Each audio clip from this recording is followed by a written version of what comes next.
Guess we're ready for the town hall session. I hope you all have been thinking of some questions, possibly follow-up questions to the ones we've already asked. So I'd like to turn it over to anybody who wants to ask a question. Mike? Thanks for coming out today. There's been a lot of talk about fiscal responsibility, and that's why I'm here.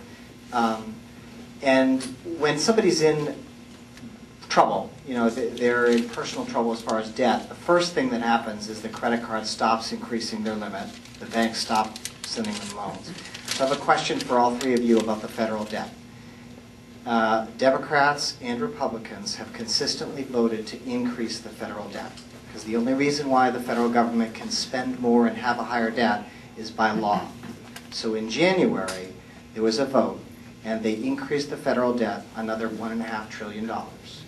That'll get us past this next election. The only way we can increase the federal debt beyond that is with another vote. So I would ask the three of you a simple yes and no question.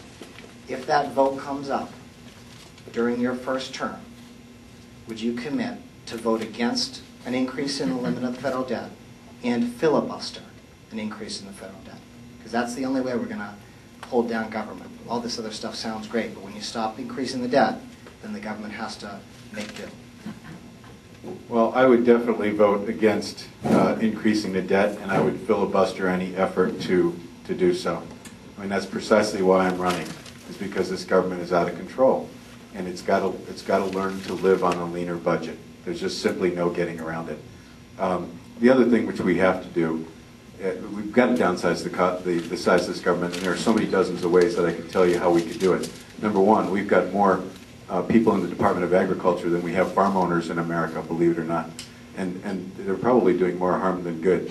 We used to be an agriculturally independent country. We were the wheat breadbasket of the world. You know, we import wheat now, and the reason is the government's subsidizing corn for ethanol so they can add it to gasoline, which turns out to make no sense anyway. But we're now importing wheat, and that bureaucracy is just enormous. And I could go on and on. We've got to go on a diet.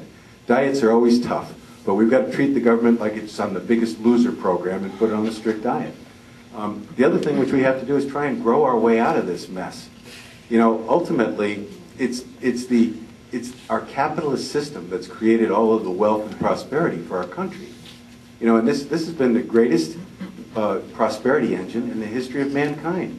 Think about it. In 100 years, American inventors created more prosperity for the world than the whole world created for itself in the prior 10,000 years.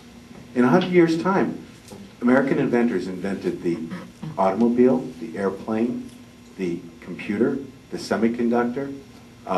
They came up with medical advances that improved lifespans by decades in only 100 years. 30 years ago, everyone was wondering how we would feed the world. The world was going to starve. American inventors solved the problem. You never hear about that anymore. Through agricultural initiatives by companies like Monsanto, we've now virtually solved this problem.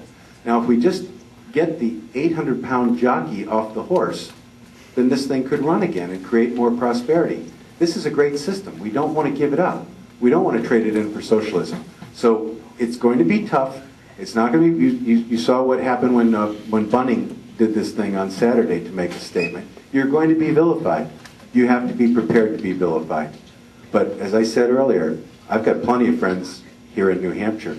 And incidentally, if any of you haven't seen it, I have a DVD out with 40 friends of mine, not 40, 100 friends of mine that have known me back to high school, pre-high school, college, graduate school, who've worked for me, that I've worked for, who've known me through all aspects of my life and all periods of my life. And the reason I did this was because once you step over the chalk line onto the field and you're a politician, nothing you ever say about yourself again should be believed. So I'm letting others speak for me, people who've known me for decades. And any of you that would like a copy of this DVD, we've got them here tonight. I'd be happy to share it. Yes, I'm prepared to be unpopular, and I know that I will be. And I know this is going to be difficult, and I know it's going to require persuasion, teaching, persistence, and I have all of those things. And so, yes, I would do that.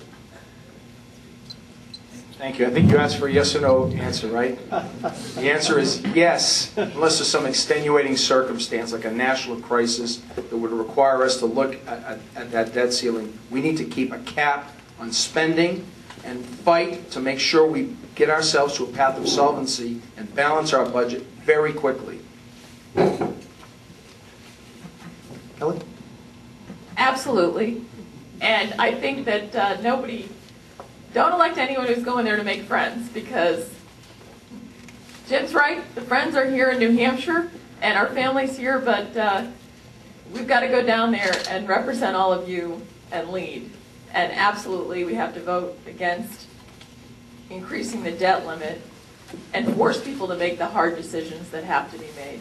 You know, one of the things they could have done is taken the $500 billion that hasn't been spent on the stimulus and said, okay, let's apply that to the deficit. There's money that's come in on TARP. Let's apply that to reduce the deficit.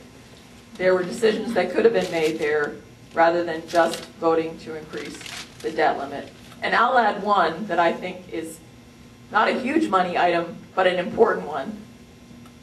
They should be making sure that they're not getting any pay raises or any special benefits if they're a member of Congress, because as your elected representative, we're going there to represent you, not to get any special benefits, not to get a raise when other people in this country aren't getting raises. In fact, people are having to make harder decisions around their kitchen table.